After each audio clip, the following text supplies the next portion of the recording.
ដីជូនជាតិសូមផ្ដាយផ្ដាំអភ័យញាតិសំបីរវីធ្លាក់ទីដីរឿងមិនឡាលងរងគ្រងបាត់ដីសង្គ្រាមជា20ផ្លាយថ្ងៃវាទៅជន់ប្រុសស្រីព្រួតដីតតាំងជោគជ័យព្រៃច័ន្ទភូមិបឹងត្រគន់ក្របផ្លូវអងរួនទួនទួនធ្លាក់ក្បែរផ្ទះអូនខ្លួនភ័យញ័រពាំងដឹងដីកូនរត់ញ័រហត់ស្លេកស្លាំងក្របផ្លូវសន្ធាប់ក្នុងក្តាំងម៉ែអើយជួយរាំងការពីកូនផងខ្ញុំស្រែកត្រហោបតោភូមិខ្ញុំយន្តហងបោះបោយចេញជ្រុំតែញហើយផ្ទះខ្ញុំស្រែកយកអើនកងខំត្រដរត់កាត់វាស្មៅផងព្រះអើយសូមជួយចម្ល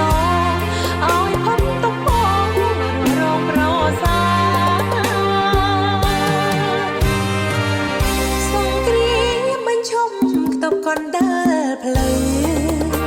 ឃើញផ្ទះពុំមានមនុស្សនៅ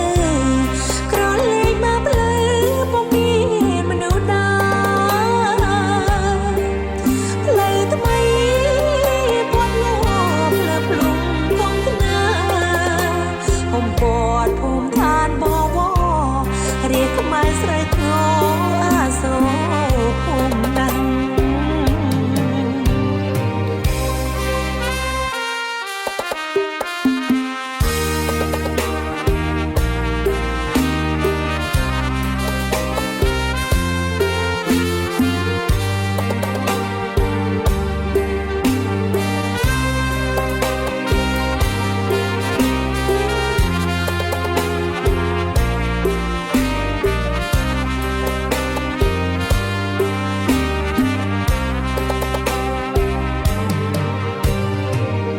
ខ្ញុំស្រែកត្រហោបតោភូមិខ្ញុំ